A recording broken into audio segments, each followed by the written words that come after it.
Since my last video was slightly on the heavier side, I have decided to come back to light and create something lighter. I was thinking about making a series where I compare different characters from Webtoon to basically look into their depth, analyze them a bit, and perhaps even draw some storytelling lessons. So this is the first episode from this series of videos I'm gonna be creating, and I hope you like it. In this episode, we are going to look into the creation of a kind character. A kind character is a character that we are all quite familiar with, since it is usually used as a foil for us to basically be able to immerse ourselves and identify with this character better, because kindness and niceness are generally the character traits that are quite easy to associate ourselves with, because a lot of us are indeed kind and nice. So this is the reason why you would see these sometimes overly kind characters being the leads of the story. And if it's executed right, it creates a character that is very endearing and very easy to get behind. And if done incorrectly or overdone, it basically creates an annoying character that is really hard for us to connect with. There are a lot of characters that have kindness as their defining trait, and one big attempt at this portrayal was Persephone from Lore Olympus. The comic book goes out of its way to convince us that Persephone is indeed a kind and a good character. Another attempt at this portrayal is done in the webtoon called Cursed Princess Club, in which we have Gwen as our main protagonist, and she is also described by the comic book characters to be very kind. Apart from kindness, which is basically a defining trait for both of these characters and is very emphasized by both of the stories, they also share a list of other similarities, which I will be discussing in this video, and that were the reason why I have decided to compare the two in the first place, because I find them to be kind of similar, but the execution of the characters is very different, and this is what I'm going to be going over in this video. So as I mentioned, those similarities don't end on just kindness.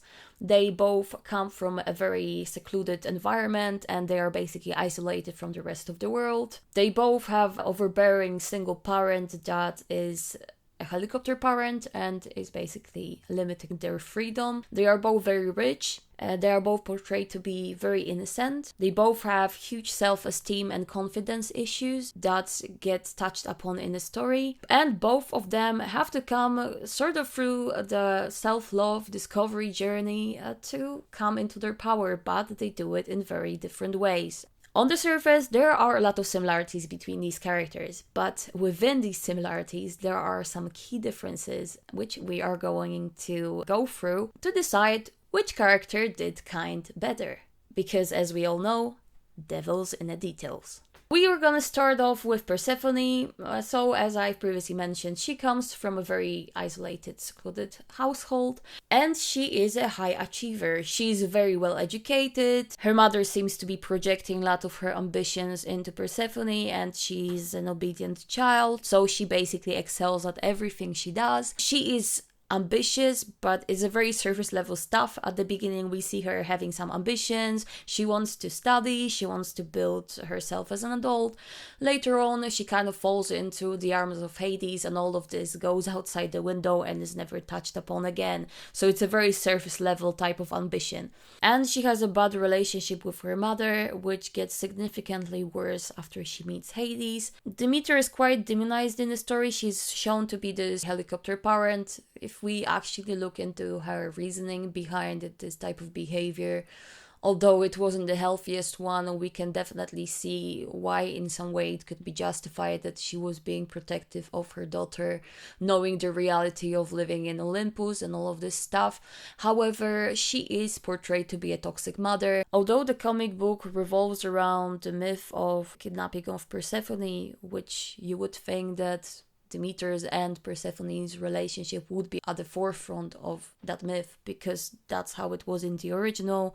It kind of falls into a back burner when we enter the Hades era with Persephone, where she becomes absolutely obsessed with him, and the whole mother-daughter relationship is massively neglected in the story.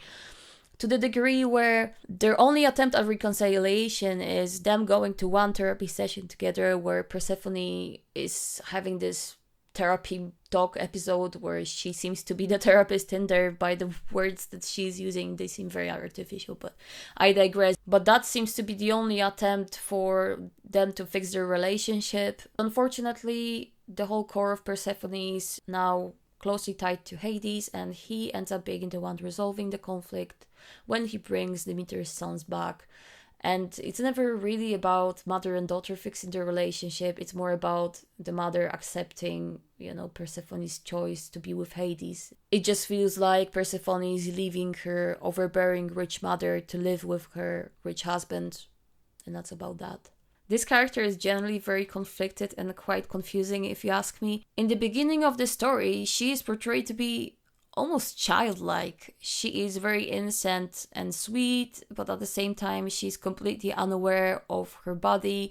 She is unaware of the customs around people, so the joke is that she gets naked around people, and she doesn't really have this sort of adult context to this because she's still very naive and so on. Let's put it this way, she is completely unaware of her body, so she ends up being vulnerable to people exploiting her, and other people are going out of their way to sexualize her in various ways. Even the author does it to a certain degree. She portrays Persephone in quite, suggestive poses in a lot of pictures. And it is a bit strange considering that Persephone is also portrayed simultaneously to be this childlike character. Those two ideas really kind of clash, and it makes it a bit icky, I guess. It felt like she kind of had multiple personality disorder at some point. She is shown to be, very naive, and she lacks in confidence. But then in other scenes, she's this girl boss, and I get it. A lot of people tend to, not have confidence levels always on the same universal level. You will fall in and out of it a bit, depending on the day, on your mood, on an environment. There could be various factors. However, with Persephone, it's really confusing because until some point, she's only portrayed to be this kind of a childlike, innocent, cutesy cinnamon roll persona. But then without any build-up or without any sort of, exploration that we could experience when it comes to her transition into this girl boss dread queen that she later on kind of becomes, but she doesn't really. She is just generally two people at once. This character basically kind of melted into Hades once they entered a relationship, because her coming into power and finding her self-love entirely depends on the status of her relationship with Hades. Not only she becomes a queen of the underworld by her marriage to him, but she also has to use their connection to realize her own fertility powers, so she becomes whole because of him.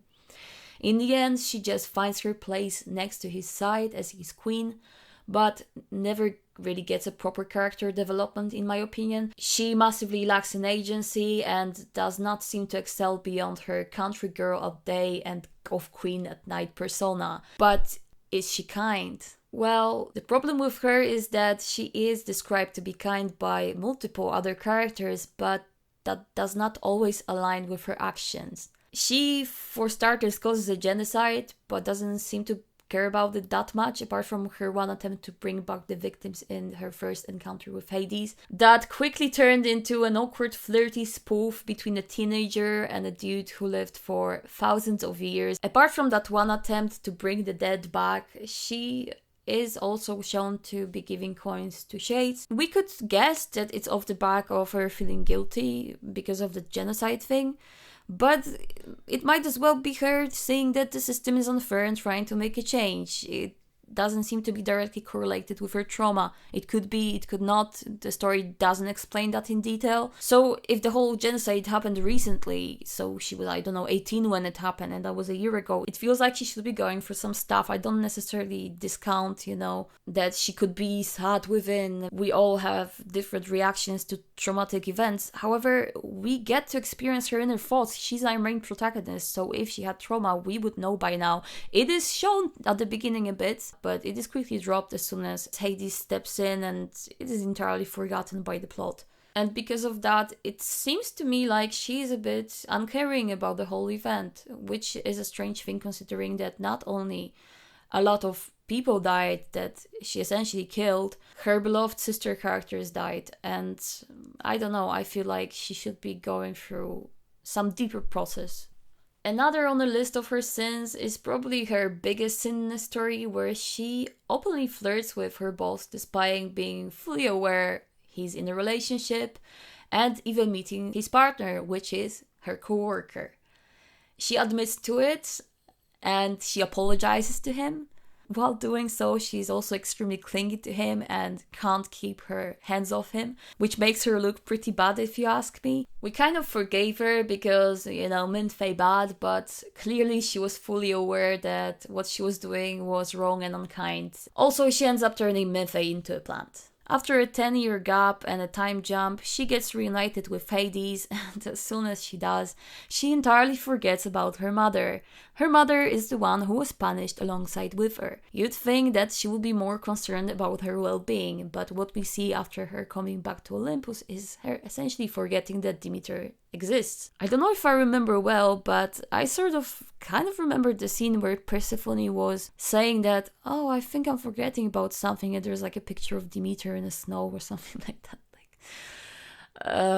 Yeah, that's your mother that you have a very close relationship with, even though the relationship is strained, but she's still your mother and you love her dearly. So then we have our favorite homewrecker scene, which is Persephone wrecking a home of a nymph who was coming on to Hades. You could say that the nymph wasn't really different from Persephone when she first met Hades. Like, she knew he was in a relationship, but still proceeded to flirt with him. And the other girl, the nymph, did the same. But obviously, Persephone is a dread queen now, so she has to do some dread queenness, and she turns up at her place and wrecks the whole house. And it was an obvious attempted girl boss moment to show her like dark side, but it just came across as petty and kind of hypocritical. And that would be fine, for her to have some flaws.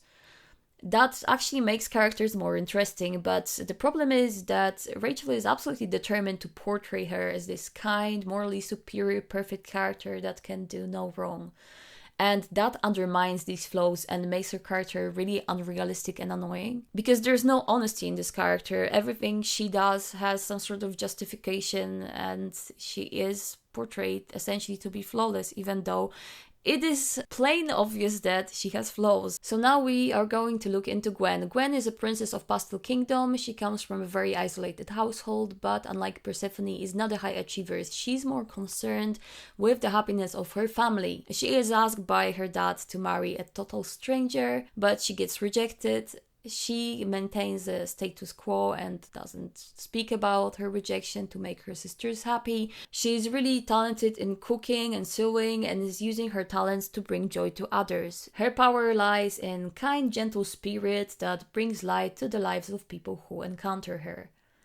She has a great relationship with her family, including an overbearing father, but unlike in Lower Olympus when Demeter is portrayed to be wrong, the father is sort of portrayed to be wrong, but the story also goes through great length of showing his side of the story and how he come to this place of being so overly protective. And Gwen is understanding of him. She tries to understand his struggles as a single parent, and she essentially accepts him and with all his flaws. She is very innocent, but unlike in Lower Olympus, she is not sexualized at all. Thank God for that, because she is underage. Unlike Persephone, who is more beautiful than Aphrodite, she is not conventionally attractive and ends up being treated cruelly because of it. She actually doesn't have too much issues with her confidence and self-esteem at the beginning of the story.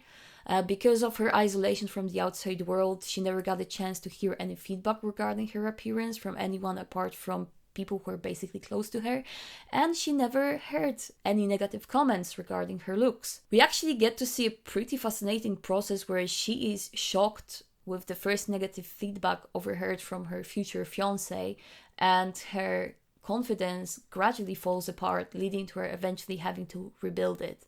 It is very consistent and aligned with the story, and is pretty much a core of it. The more she goes out and the more she leaves the castle and surrounds herself with other people, the more she exposes herself to the outside world, the more hurt she gets, but also learns emotional resilience because of this experience. Unlike Persephone, who gets defined by her relationship with Hades, Gwen needs to be defined outside or even against her relationship with Frederick, as his words were the very trigger for the negative change in her view of herself. And she subconsciously pretty much put her self-esteem in his hands and tried to redefine herself through that relationship. What she actually needed to do was to take her self-esteem back into her own hands, and the comic book shows it to us in a very beautiful, metaphorical way. As you might have already guessed, I'm a huge fan of the story. I think it's amazing. We end up getting the most beautiful love story of all, a story of getting to love yourself. Her relationship with herself is a focal point of this webtoon, and it's not done in this infantile way like she's rejecting love to become the leader she truly is, but in this nuanced way that seems like the story is trying to tell you, hey, love is great and that, but aren't you putting too much emphasis on being liked or accepted by others, and you end up always viewing yourself entirely through their eyes, falling into this feedback loop where your self-esteem is in their hands and they can freely manipulate how you feel about yourself. And that is essentially Gwen's biggest flaw, because she, unlike Persephone, is a balanced character. But is she kind? She is kind and sweet, and she has a lot of charm that helps balance this character out, so she doesn't fall into the trap of being this annoying, perfect uwu. Her kindness is restrained, but is also portrayed as her biggest flaw. As it usually happens, all coins have a flip side. The difference between bad and good is that flip side of the coin. You know, your confidence means you are grounded and connected with yourself, and you're resilient, emotionally resilient to what world is essentially doing to you and your self-esteem. Whether the dark side of the confidence could be an annoying know-it-all who just always thinks that he knows exactly what he's doing, and it becomes a perfectionist, doesn't allow himself any room for error or even being human. The kindness in this bright version is wrapping everyone with this lovely, nice blanket. It is a positive thing, and it's something you just can't get enough of in this world, if you ask me. But the dark side of kindness, which is the flaw of Gwen that stems directly from the good side of her kindness, is her inability to treat herself on the same level that she treats others.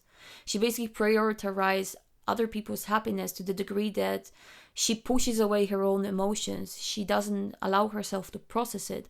And because it bottles up in her and then later on explodes, she ends up hurting the very people she intended not to hurt by trying to isolate her feelings from everybody else. She is kind to a point that it borders on being a pushover. She, for example, reaches out to a girl who almost got her killed and called her ugly to try to make up with her. Most of us would cringe at the very idea of doing that.